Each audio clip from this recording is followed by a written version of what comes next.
As our country looks forward to resurfacing from the grasp of the COVID-19 pandemic, industries from every sector are trying to predict what the future might hold for their customers.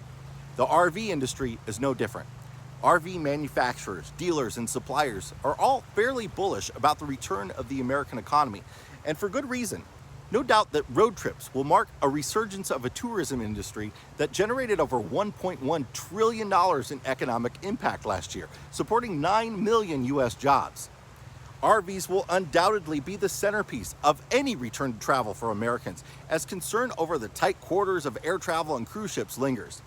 Still, the road to recovery for RV manufacturers will likely remain bumpy as consumers deal with lost income, increasing debt, and stalled investments. Will they be able to afford that new RV? Will they be able to afford the payments on the one they own now? No doubt RV values will decrease across the board if the market's flooded with used units. But there's one segment of RV consumers that's sure to flourish in the coming months and years: full-time RV living. Full-timing is already massively popular, having boomed since the advent of reliable cellular internet access. According to a study by the RV Industry Association, over 1 million people live full-time in their RVs. That's double the 500,000 that were reported just over 15 years ago.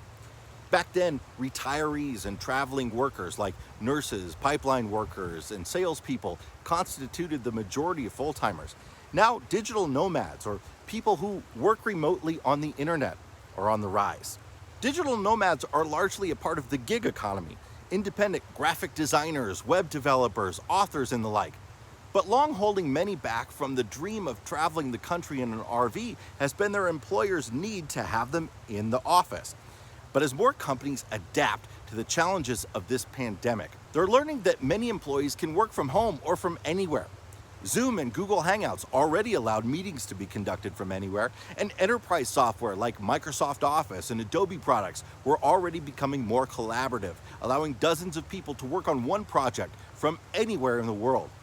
But the difference now, while most of the country shelters in place, is that companies are actually stepping out of the past and instituting these tools to keep their businesses afloat. Going forward, many organizations may begin to realize that office space, printers, fax machines, and phone lines aren't as essential as they once were. Some may even be forced to dump some of that overhead to keep afloat during this recession. At the same time, the thing that sparked the boom in full-time RV living in the first place is about to get better: mobile internet.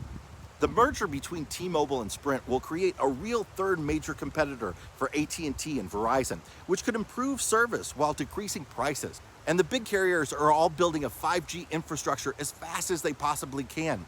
It could be 20 times faster than 4G. They're trying to outpace each other, but more importantly, they're scared of the looming threat of satellite internet. Satellite internet has existed for some time, but it's been clunky, slow, and expensive. Low-orbit satellite technology is about to change all of that. Elon Musk's Starlink is expected to begin offering high-speed data to Canada and the northern states by the end of this year.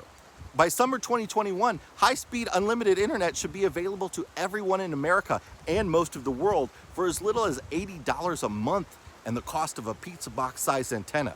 I don't know a single RVer who wouldn't gladly trade their current cellular setup for that. I truly believe there will be an absolute explosion in new full-time RVers in the coming year or two, and several industries would do well to prepare. RV manufacturers need to adapt to provide warranties that aren't void to full-timers, and they need to improve the quality of their units that are going to become much more heavily used. Dealerships and suppliers need to vastly improve on the time it takes to get RV repairs accomplished. More campgrounds need to be built. More lenders and insurance companies need to be accepting of full-time life. States and municipalities need to be better at offering digital or mail-in options for driver's license renewal, voting, and vehicle inspections. Homeschool laws need to adapt. And when something like the coronavirus pandemic happens again, the government needs to be much better prepared to deal with the fact that people live in campgrounds and on the road.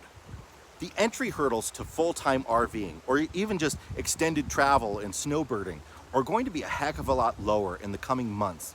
Remote work, new industries, better internet, and affordable used RVs will all play a part, but nothing more so than the new American dream of minimalism, financial independence, and a life of travel on the open road.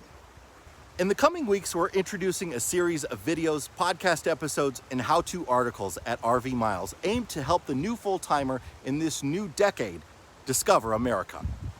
We hope you'll join us.